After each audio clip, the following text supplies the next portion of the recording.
Okay, hello, I'm Larry, and this is Talk to Camera Creator Bootcamp. I don't think that's not completely the right title, but if this is a closed Facebook group, so if you're here, you know what the title is. And in this video, I'm going to be combining all of the 4 exercises from the module on enthusiasm. I'm going to be working on projecting enthusiasm. I'm going to be smiling. I'm going to use different inflection to emphasize the important words in what I have to say. And I'm going to be using gestures to emphasize the things that I have to say, pointing with my hands and coming across as very enthusiastic. I'll be varying my volume, trying to focus on that, and working on intensity. So I've chosen a topic that I really have intense enthusiasm for, which is an antidote to the modern day maladies. We have an obesity epidemic. We have poor body image. We have anxiety. We have depression. We have loneliness, low self-esteem. All of these things that bother people. Fun fact, women have underestimate their physical attractiveness, while guys overestimate their physical attractiveness. But it's possible for guys to have negative body image. It's not a technical or a clinical term, but there's a word going around. It's called bigorexia. It's a condition that guys have where women are concerned about not being small enough. And a lot of guys, especially the guys at the gym, are concerned about not being big enough. So negative body image can affect both men and women. Obesity, poor body image, low self-esteem, depression and anxiety, feelings of loneliness. These are all problems of modern society that affect men and women, boys and girls, even little kids, especially girls.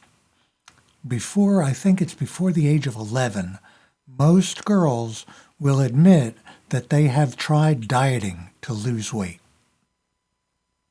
So it's a big problem. What can you do about it? Well, here's the thing that I'm enthusiastic about. There are a number of things that you can do that are almost entirely free, inexpensive, or totally free. So let me get this card that I made up. I'll be right back.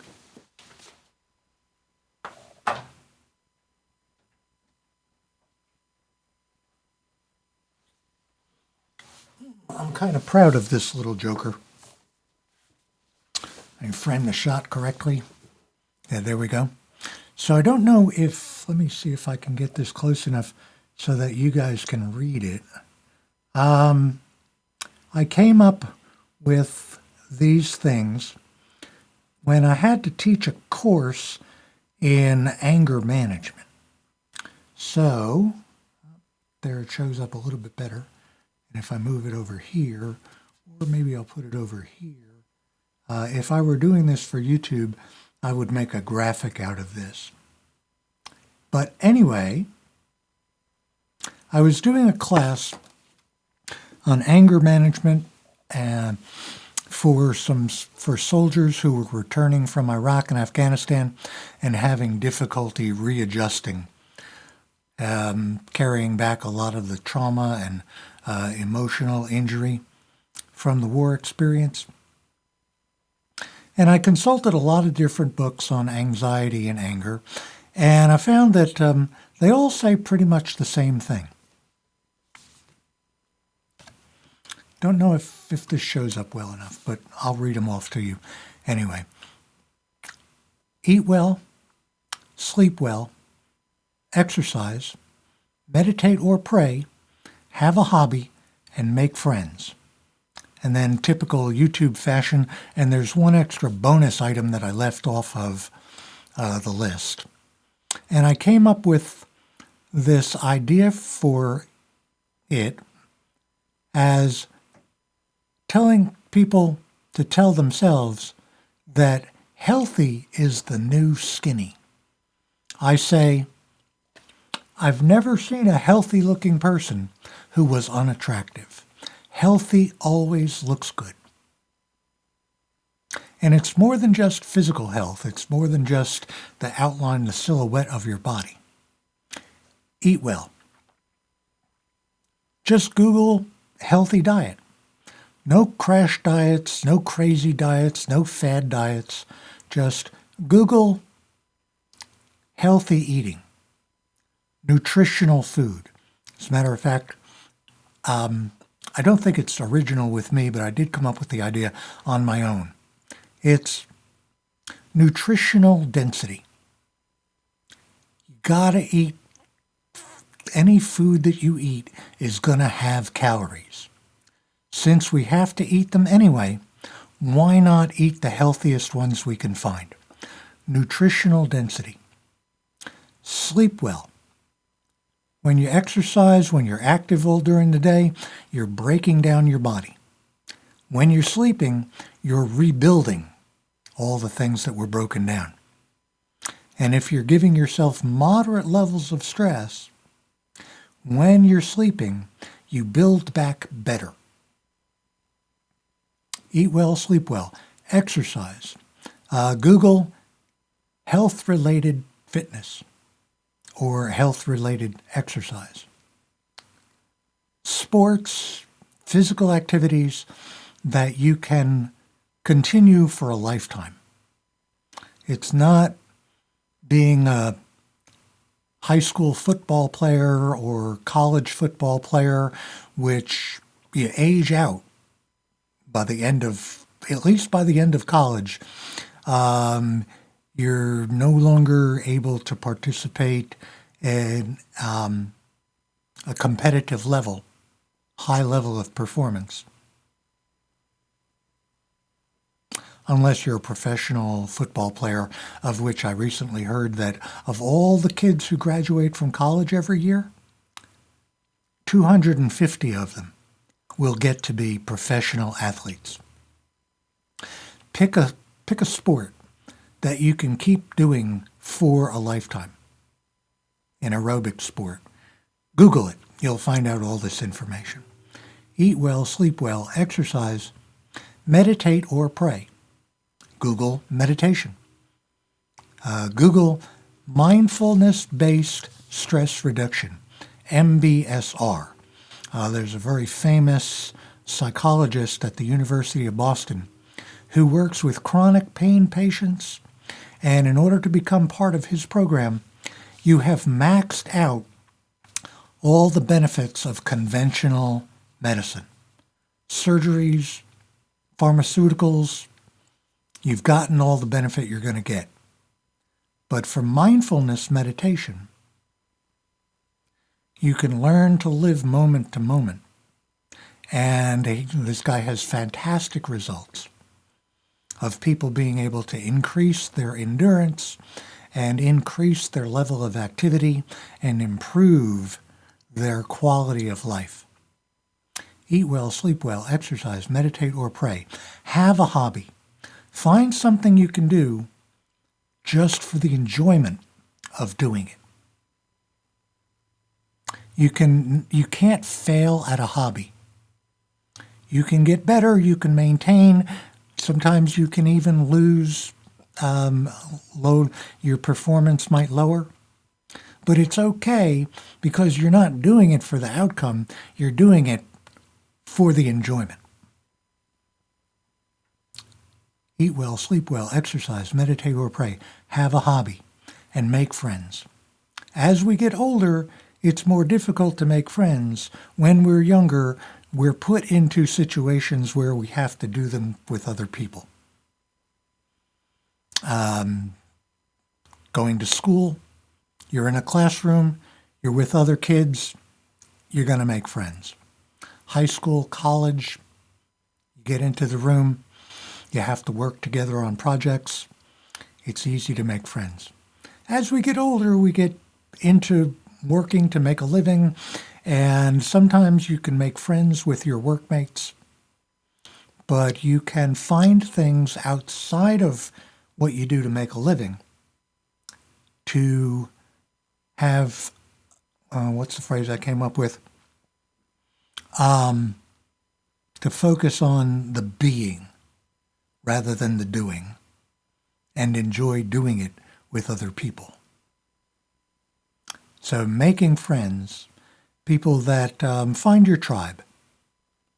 There's an organization that I'm very interested in the U.S. called Braver Angels. It's a takeoff on Lincoln's inaugural speech where he talked about our better angels. Well, this Braver Angels is an organization created to limit, to reduce the amount of political animosity and excuse me, the level of polarization.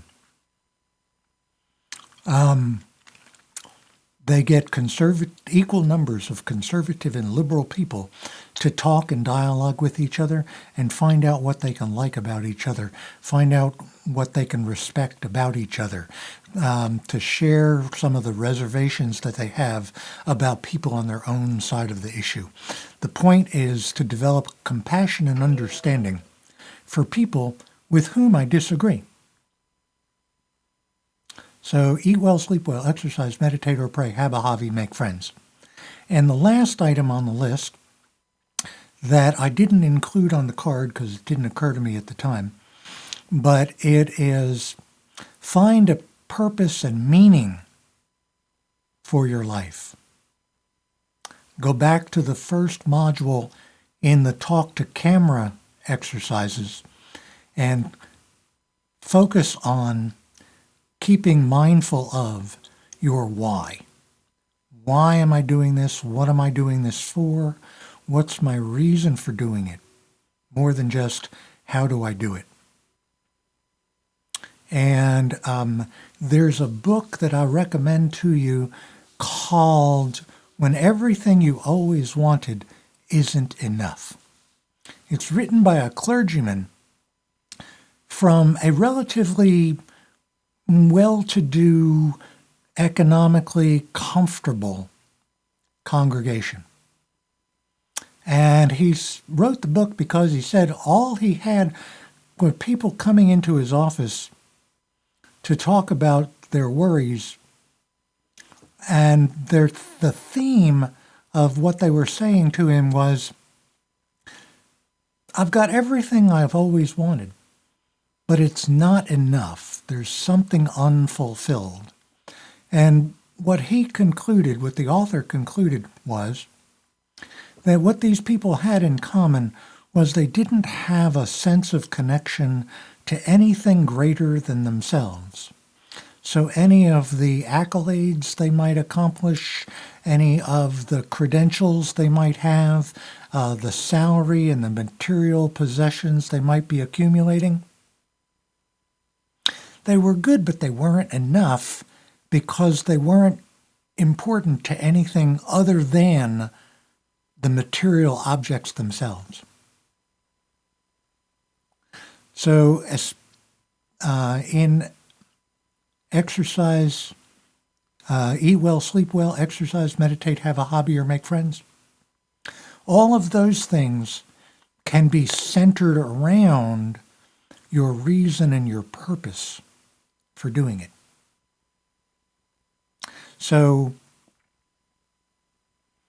depression, anxiety, obesity, negative body image, all of these maladies of modern day life can be addressed with those things. Let me see. We got 1, 2, 3, 4, 5, 6, a total of 7 things that you can do that are almost free. While you have to pay for food, sleep doesn't cost you a whole heck of a lot. You might want to invest in a mattress or a pillow that helps you sleep better. Exercise, running shorts, running shoes. I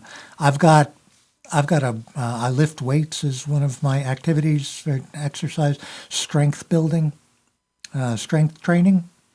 And I guess over the years, I've probably spent less than a cost of a 1-year gym membership I spent to acquire a decent set of weights. Although, if you want to join a gym, in addition to having your own weights that you can use at home, if you want to join a gym, it's a way to meet like-minded people with similar interests and attitudes and values, so that can be another place to make friends.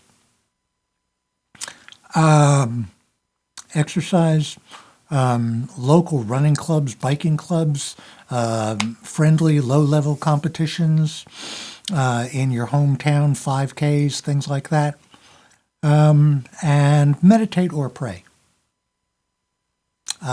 Prayer is a form of meditation. Meditation is popular and sexy in New Age, and it's really hip, and prayer is kind of stodgy and old school. But they're really both the same thing. Get in touch with the non-material spiritual dimension of your life. And like I say, it's rather free. Hey, you can spend some money on CDs and self-help books and things like that. But basically, very low cost. Have a hobby. Model railroading, airplane building, stamp collecting, anything that you do for the enjoyment of doing it. Learn a language, learn an instrument.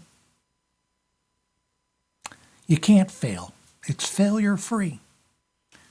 You can practice, and over time you can get better, but it's a no-lose situation. Make friends. Friends are pretty free. You can't buy friends. Not genuine friends, anyway. Get together for coffee, come over my house. Another one of the things that is a area of interest of mine is we don't go over each other's houses much anymore. There's a real famous guy, I think Putman is his last name. He wrote a real important book called Bowling Alone on how a lot of the things in the Make America Great Again period, the 50s and 60s, when we used to do things together. And we've kind of outsourced a lot of that sort of kind of thing. You can, we used to donate when there was natural disasters, tornadoes and stuff. We'd go to the pharmacy and buy big boxes of Band-Aids. But that's not a very economical way to do it. So now if you give your money to the Red Cross can buy these things in bulk, and you can do a lot more good for other people without spending as much money. But we've lost the community involvement. We're not getting together with each other. So make friends. Get involved in the community. Join the PTA. Again, doesn't cost very much money at all. And there are things that will lead to being healthy. And healthy is the new skinny. Healthy always looks good. I hope I've communicated my enthusiasm. And I have a number of these cards. And if you will send me a mailing address in the Facebook group, I'll mail you one of the cards. They go really good in the kitchen. You can tack them on the refrigerator. You can put them over your desk or any place where just when you see it occasionally, it'll just remind you of the things that you can do to improve yourself, to improve your quality of life. So that's about all I've got for now. Let me check and see how long have I been going at this. Yep, it's just 5 seconds on there. It's just barely 20 minutes. So that's rather long. Usually my videos are about 10 minutes. I also encourage you to check out my YouTube channel, which is called The Examined Life. THEXAMINED Life. Okay? And I appreciate your comments. Thanks again. That's enough for now.